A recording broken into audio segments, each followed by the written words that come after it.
Her father was the definition of perfection, kind, gentle, and deeply loving. But as it turned out, he was hiding a secret identity. This is the story of a girl named Lilith Brown. Let's just call her Lily. Ever since she was little, she lived alone with her father, James Brown. Her father adored her and would do absolutely anything for her. But her father wasn't the only one with a secret. Lily had one of her own. Since the age of 3, memories of her past life began to trickle in, and by the time she turned 7, she remembered everything. In her previous life, she was a college student who was so utterly consumed by her thesis that she died from sheer exhaustion, only to be reincarnated into the world of a novel she once read. Yet, even with her past life memories intact, she was still just a child now. Her father didn't even allow her to roam outside, even though they lived in a remote area. Lately, however, soldiers from the Empire had begun frequenting their neighborhood, searching for those who possessed special powers. Information. In this novel, humans are divided into 2 categories: power holders who can wield magic, and powerless humans who cannot. Those with powers can hold noble titles and enjoy privileged lives. However, these abilities are stratified into different classes based on their power level, which serves as the root cause of endless conflicts, as everyone strives to reach the highest class. In the novel, ordinary people without powers do not even qualify as supporting characters. Back to the story, Lily and her father were among those without power. After all, her father had ordinary brown hair and eyes like anyone else, and even his name was as common as it gets. This made Lily feel grateful that she was born into such an ordinary family. After that, her father left her in the care of their neighbor, Aunt Susan, as he had to step out for a moment. While there, Aunt Susan and her husband shared the story of how they first met her father. Initially, her father lived a very secretive and reclusive life. But one night, he suddenly showed up at their doorstep, carrying a pale-faced baby, a tiny Lily. When Lily refused to eat, Aunt Susan offered her some baby porridge, which she eagerly ate. It turned out Lily was already old enough for solid food and no longer needed to rely solely on formula milk. From that day on, her father warmed up to Aunt Susan and her husband, frequently asking them for advice on how to raise a baby properly. After saying goodbye to Aunt Susan, Lily headed home. She planned to do the laundry at the river. Even though she knew her father hated seeing her do heavy chores, she genuinely wanted to help him out. While she was busily washing clothes, a group of soldiers on horseback suddenly approached her. They were Imperial soldiers, and without warning, they seized her. The soldiers claimed that Lily was the daughter of the Empire's one and only Grand Swordmaster, Enoch Rubenstein. They demanded to know Enoch's whereabouts, leaving Lily completely bewildered as to why they were asking her. From her memories of the novel, Enoch was the male protagonist who possessed the absolute highest power level, making him the strongest person in the entire world. The story stated that Enoch lost his daughter due to the Imperial family's schemes and was plotting his revenge. Later, he met another male lead named Cheshure and took him in as his adopted son. Back in reality, Lily couldn't fathom why the soldiers were arresting her when she had nothing to do with any of the characters in the novel. She spoke up to a black-haired man in the group, insisting that he must be mistaken simply because she happened to have silver hair and blue eyes. She explained that her father's name was James Brown, not Enoch Rubenstein. Suddenly, someone shouted her name. It was her father. Lily begged the soldiers to let her go and return her to her father, terrified that he would be punished for defying the Imperial Guard. However, the black-haired man merely ordered her father to return to his duties in the Night Order, declaring it a direct command from the Emperor. Hearing this, her father sneered, remarking that the Emperor's mouth had always been hypocritically sweet. Lily was stunned. She never expected her gentle father to say something so sharp. Desperate to stop her father from doing something reckless and hoping they could escape together, Lily bit the hand of the soldier holding her down and ran. But after only a few steps, she was caught again. Panic-stricken, Lily apologized and begged for mercy, promising to help the soldiers find the man named Enoch on the condition that they release both her and her father. Then, out of nowhere, her father's appearance began to shift. His brown hair transformed into a shimmering silver, and his eyes shifted to a striking blue. Lily stared in absolute shock, unable. Then her father attacked the soldier, but one of the soldiers threatened that if he didn't stop attacking and surrender, his child would die. Her father replied that his name was no longer Enoch. He was done living in submission to the Imperial family. However, the black-haired man aimed his sword at him. The tension grew thicker until Lily shouted for everyone to stop. Still trying to process what was happening, Lily finally realized that her father's true identity was the male lead of the novel, which meant she was his daughter and was fated to disappear later in the story. To figure out the entire original plot, Lily announced that her father would return to the Night Order, catching everyone off guard. The scene shifts to another location, where Lily is whining in front of her father, asking why he had lied to her. He had always told her that she looked just like her mother. Her father apologized, but then praised her. She was so clever that her little act managed to buy him some time. As it turned out, the moment Lily said her father would return to the Knights, the soldiers believed it immediately and released her. For her father, as long as Lily was safe, nothing else mattered. Now, he was packing their belongings to escape quietly. However, Lily suggested that instead of running away, they should head to the city. Lily wanted to live with dignity and wanted to accompany him back to the city. There, she could study at the Academy for Power Users and earn a Power User badge. Her father was surprised that Lily knew about such things. Lily made an excuse, saying she learned it from Uncle Joe, Aunt Susan's husband. Her father explained that even if this day came, he would still choose to run away and live in peace. He didn't want to raise Lily as a power user. It might seem like a wonderful thing to be one, but behind the prestige came heavy duties. Whether as the Emperor's sword, shield, or staff, one had to spend their entire life as part of the Empire's elite forces. The battlefield was a terrifying place, and he didn't want Lily to end up like him. Ever since she was born 7 years ago, Lily had been his entire world, and he couldn't bear the thought of losing her. Lily understood how her father felt, but if he didn't return, the country would be destroyed. In the original story, her father had to go back to take revenge for his daughter's death, teaming up with Prince Cheshure to carry out a meticulous retaliation. 10 years from now, all the commoners would die, all because the Imperial family decided to eradicate anyone without power. If Lily agreed to her father's plan to run away, she felt sad, knowing that innocent side characters would perish. She also didn't want to live a life on the run, so she tried to persuade her father to return to the city. Lily began acting angry, pretending to be upset that he had hidden his identity as a powerful knight. She added that she wanted everyone to call her princess, not just him, before finally shouting, "I must not be your real daughter, right?" Her father was shocked. Lily declared that she didn't want to be James Brown's daughter anymore. She wanted to be Enoch Rubenstein's daughter. If he refused, she threatened to ask the soldiers to take her away instead. Defeated, her father gave in to his daughter, and they set off on their journey. Along the way, a group of werewolves suddenly appeared. Her father immediately stepped down from the carriage.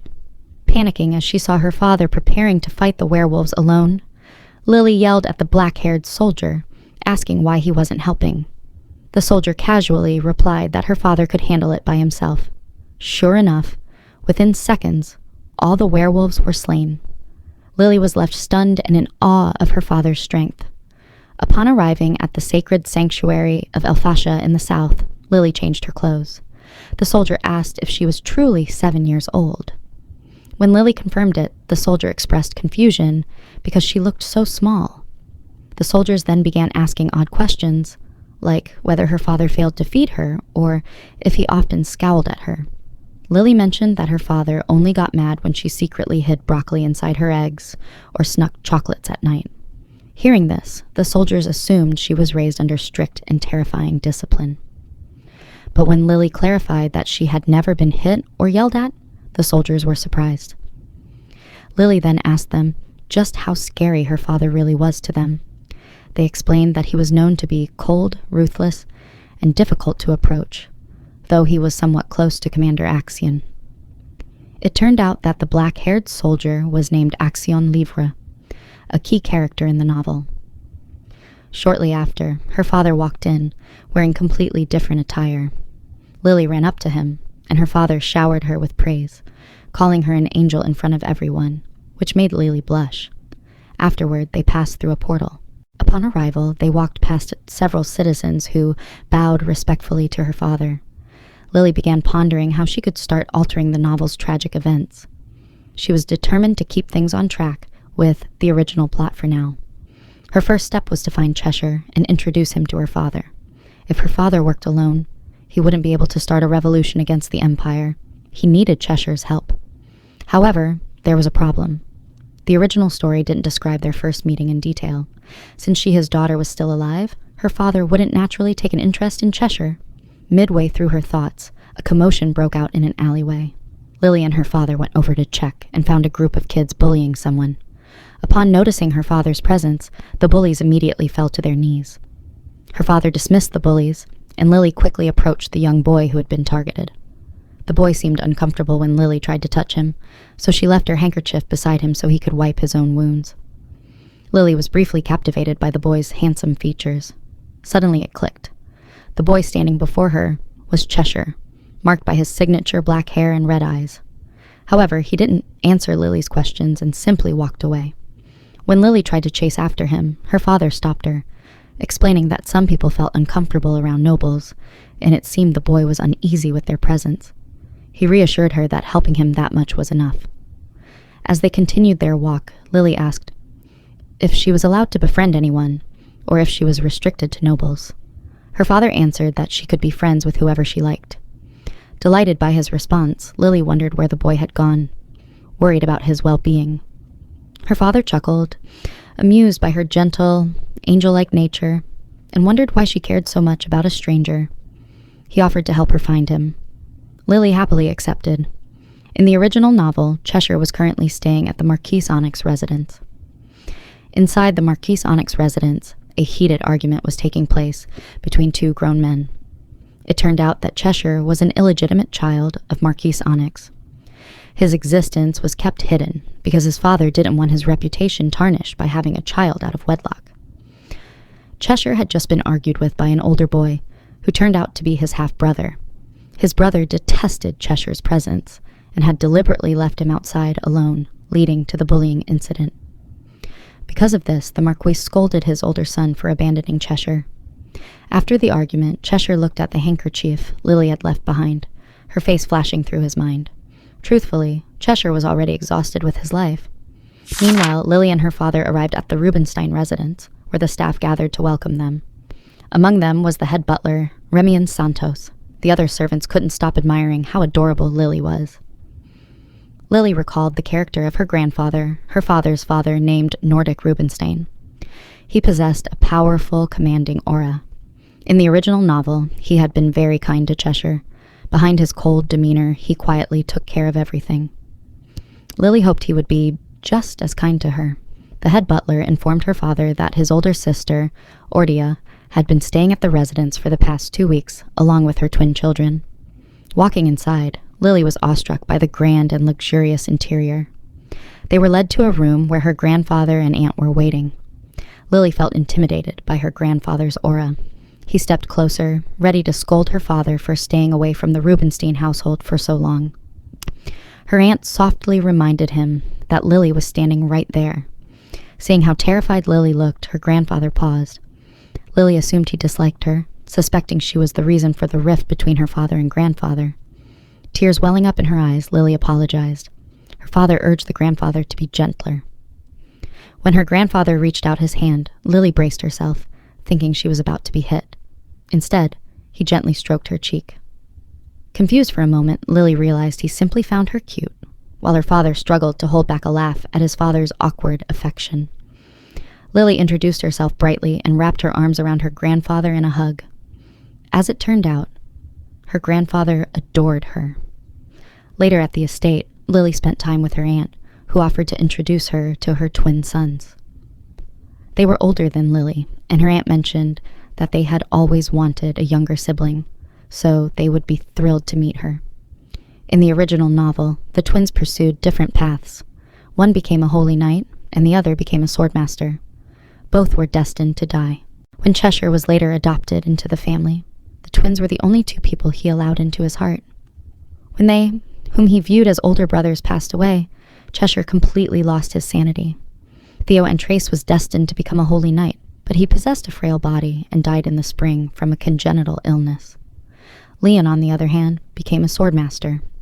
Outspoken and mischievous, he constantly bickered with Cheshure over trivial matters, though he deeply cared for him. Leon ultimately died while protecting Cheshure from a surprise attack during a large-scale demon conquest. Remembering this part of the story, Lily felt a wave of sadness and thought about how cool Leon truly was. Back in reality, Lily met the twins in person. They looked identical, but their personalities were polar opposites. Theo was cheerful and warm. Lily greeted him enthusiastically.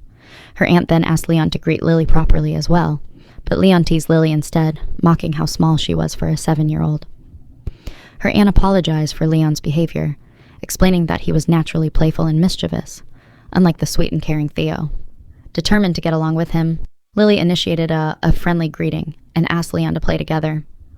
Leon stayed silent for a moment before suddenly pinching her cheeks so hard that Lily let out a cry of pain, startling everyone in the room. Lily burst into tears not just from the physical pain, but because the sad fate of the twins in the novel rushed back into her mind. Flustered and feeling guilty, Leon quickly apologized. Lily wiped her tears and reassured him that she was fine and that she wasn't crying just because of the pinch, gently asking him to be more careful next time. Seeing her adorable reaction, Leon turned red from embarrassment. Soon after, it was time for dinner. Lily was amazed by the lavish feast set before them, but she quickly ran into a problem. There were far too many eating utensils on the table. Afraid of making a mistake, she decided to watch and copy how Leon used his cutlery. Just then, her grandfather joined them at the table. During the meal, he sternly addressed Leon about his constant troublemaking, warning him to start taking things seriously and stop bringing embarrassment to the family name. Hearing her grandfather's strict stance on etiquette and rules made Lily want to cry all over again. She had no idea which utensils to use or how to properly eat her steak. Then everyone started asking why Lily wasn't eating and if she was already full, suddenly putting her right in the spotlight. She was completely at a loss, far too embarrassed to admit that she simply didn't know basic dining etiquette. Just then, her father walked into the dining room. Lily had been waiting for him, hoping he would rescue her from the embarrassing situation. Out of nowhere, Leon started eating his steak messily. His mother scolded him, asking why he wasn't following proper table manners. Theo immediately joined in, eating without etiquette as well, leaving their mother thoroughly bewildered by their behavior. It turned out the twins had secretly cut up the steak for Lily so she could eat it directly. Touched by her cousin's thoughtful gesture, Lily began to eat peacefully, fully enjoying her meal. After dinner, her father took her to see her new room, which Lily instantly loved. He also mentioned that he was currently looking into information about Cheshure. Lily thanked him but advised him not to rush, knowing that Cheshure was difficult to locate because Marquis Onyx was actively hiding his whereabouts. The next morning, the butler introduced Lily to her two personal maids, Jetty and June, who happened to be sisters. Jetty, the older sister, had short hair, while June, the younger one, had long hair. Before being selected as her personal maids, the two had actually won a tournament held specifically to choose Lily's aides. Lily found it a bit strange that they had to go through a whole tournament just to guard a little girl. Nevertheless, Lily introduced herself, and both sisters immediately took a liking to her, showering her with endless compliments. Shortly after, the butler outlined her schedule for the day, announcing that her lessons were about to begin a prospect that made Lily even more excited. A little while later, Lily was sitting through a math lesson with Countess Rena. She was visibly bored, having never expected to be stuck learning basic multiplication all over again. Lily wasn't alone in the study. The twins, Leon and Theo, were taking the math class alongside her. Leon kept trying to help her with the problems, only to get repeatedly scolded by Countess Rena. Meanwhile, Lily was losing patience with the elementary math, wanting nothing more than to jump straight into saving Cheshure. In the original novel, Cheshure becomes her father's adopted son at the age of 13. Since Cheshure is currently 11, he is bound to endure 2 years of terrible treatment at the hands of the Marquis Onyx family. Back in the present, Lily is determined not to let Cheshure suffer. Through those painful years, resolving to find him as soon as possible. Her first priority is to locate the Information Guild leader, who will eventually become her father's ally in the future. Securing this alliance herself will not only allow her to save Cheshure, but will also make everything else much easier to handle. However, meeting him requires sneaking out an impossible task, given her small stature and demanding study schedule. Amidst her daydreaming, Countess Rena called out to Lily, asking if she was struggling with the math problems. Snapping back to reality, Lily realized she had accidentally finished all the multiplication problems on her sheet. Her cousins immediately showered her with praise, but instead of being happy, panic set in. She worried that Countess Rena would grow suspicious of how quickly she had solved everything without writing down any scratch work. In a flash of panic, a brilliant idea struck her. Wanting to put an end to these basic lessons once and for all, she played the part of a math prodigy. Although the Countess was initially skeptical, Lily clearly explained her rapid calculation methods, convincing the Countess that Lily was indeed a rare prodigy. Lily had no idea that from this moment on, a massive disaster was about to befall her. Lily was eating strawberry cake with her aunt and 2 cousin brothers when Countess Valerine and a young girl named Erica unexpectedly arrived. Upon seeing Erica, Leon quickly hid behind Lily, revealing his strong dislike for her, after she previously fell victim to one of his pranks. When Erica approached them, Leon clung tightly to Lily, instantly sparking Erica's jealousy. Erica angrily asked who Lily was, but Leon stayed silent. Leon's mother then came over to ask if Erica had recovered from the prank before introducing Lily as Leon's cousin. Instantly relieved, Erica pushed Leon aside, greeted Lily, and openly admitted she was almost jealous. Shortly after introducing herself, Erica declared that she and Leon were destined to be together in the future. This left Leon thoroughly shocked as he tried to deny it, while Lily was equally surprised to find that Erica liked Leon, especially since his twin brother Theo had a much gentler personality. Afterward, Lily went to her room, where her father, who had been busy in his study all day, came in and hugged her. She shared everything she had done that day, reassuring him that she enjoyed learning and that he shouldn't feel guilty about hiring tutors for her. Her father praised her after learning she had solved every single math problem correctly earlier. However, the next day, Lily regretted feeling so pleased about being called a genius by her father and tutor. She found herself face to face with Robert Quinn from the Magic Tower's Talent Management Division. Flashback. After Lily solved all the math problems in class, Countess Rena resigned as her tutor, feeling Lily had already outgrown her instruction. Since children with exceptional math skills typically receive early talent education at the Magic Tower, Lily's grandfather contacted them to test her potential. A good result meant Lily could secure a future position at the Magic Tower. Context: in the Pavilion Empire, all high-status individuals with power are obligated to serve in the military, whereas members of the Magic Tower are placed at the very bottom of the conscription draft list. Back in reality, Lily felt completely overwhelmed, because the situation was spiraling out of control. However, she noticed Oscar Manuel, the master of the Magic Tower, whom she had been actively looking for. Oscar was a key figure who originally supported her father in the novel, though he ultimately stopped assisting him near the end, leaving Lily curious as to why. Lily was made to solve math problems in front of everyone from the Magic Tower. While the crowd marveled at her skills, Oscar looked visibly displeased and presented her with an exceedingly difficult problem. Intentionally giving up, Lily admitted to everyone that she couldn't solve it. A disappointed Oscar coldly remarked that he had wasted his precious time watching a fool. Lily's father immediately intervened, telling Oscar to apologize to his daughter. Oscar stubbornly refused, reiterating that Lily had squandered his valuable time. Lily's father retorted that no one had forced him to come in the first place. Oscar explained that he had taken time out of his schedule, hoping to witness Lily's potential, only to be utterly let down, adding that Lily was just like her parents. Enraged by the insult, Lily's father argued heatedly with Oscar, with neither backing down. When Lily's grandfather stepped in to mediate, Oscar insulted both him and her father. Unable to tolerate Oscar's arrogance any longer, Lily stepped up and declared that she would solve the problem within 5 minutes. She demanded that if she solved it correctly, Oscar must apologize to her father and grandfather. Oscar agreed. True to her word, Lily solved the problem perfectly within the time limit, forcing Oscar to offer a proper apology.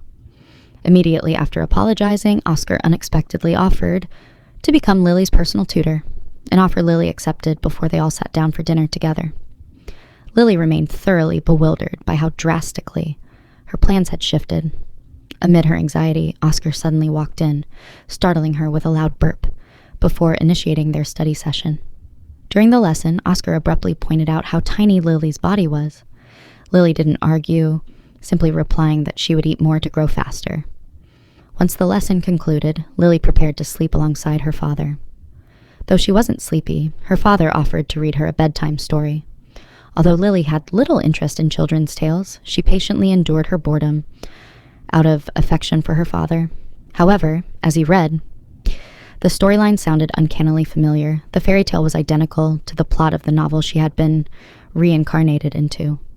In the original story, when his daughter was kidnapped, Enoch went to the battlefield time and time again to get her back. However, upon learning that his daughter had passed away, he ultimately decided to attack the Emperor. But behind all of that, a hidden truth lay concealed. His daughter wasn't actually dead, she was still alive, and the Emperor had intentionally hidden her away while exploiting her powers. Her mind had been washed by the Emperor, causing her to commit numerous crimes, and the only person who could stop her was Cheshure. After Lily passed away, the novel concluded with a happy ending, featuring a new peaceful empire. Back to the present, Lily continues listening to the storybook being read by her father, which features an ending identical to the one in the novel. After finishing the reading, Lily asks her father how he would feel if he were to play the role of the father in the story he just read. Her father then replies that he couldn't live without Lily, and that he might even die right along with her if she were to pass away. Taken aback by his answer, Lily tells him he mustn't ever think like that. Deep down inside, Lily resolves to do everything she can to ensure the novel ends happily with her staying alive. Elsewhere, Emperor Nicholas von Pavilion of the Pavilion Empire can be seen searching for the next Primera. Since ancient times, only one Primera has been born in every generation, and historically, a Primera has always originated from the Pavilion Imperial family. Furthermore, a Primera is destined to become the next emperor. However, none of the emperor's 14 children possess the Primera tier, causing restlessness to stir among the citizens. The next morning, Lily's personal maids are seen discussing current gossip about the failure of a Primera to appear yet. Ordinarily, in past generations, the Primera would manifest in the emperor's first or second son. Moreover, a Primera has never been born outside of the imperial family. Among all the children carrying the emperor's bloodline, only the Primera can become the crown prince, leading the two maids to speculate whether this time the Primera might emerge from an external family rather than the imperial household. After finishing their conversation, they helped Lily get ready. Once she was done dressing, Lily said she was going to the medical room. There she met Flynn, a doctor who took care of the room. Lily then gave Flynn some flowers, which made him very grateful. Afterwards, Lily asked if Flynn had any fairy tears. Flynn then asked if she meant salvation, and Lily answered yes. Lily said she needed it, but Flynn asked why. Lily replied that she had heard salvation was a rare medicine, so she was wondering if Flynn could give her a little bit for herself. Lily also mentioned that she needed it because she wanted to make tea for her father, which touched Flynn deeply. After that, Flynn gave it to her. Lily was happy that her preparations were complete, but there was one more obstacle left: how to get permission from her father to leave the house. She began to think about who the right person would be to sneak her out. She considered her two personal maids, her personal bodyguard, or Lewis. However, she wasn't sure about any of them, and finally decided to choose her two older cousins. Even so, Lily was confused about how to ask her cousins to go outside with her. So she pretended to have no energy when her two cousins invited her to play. They told her that if she had no energy, she should just eat, but Lily replied that none of the food at home tasted good.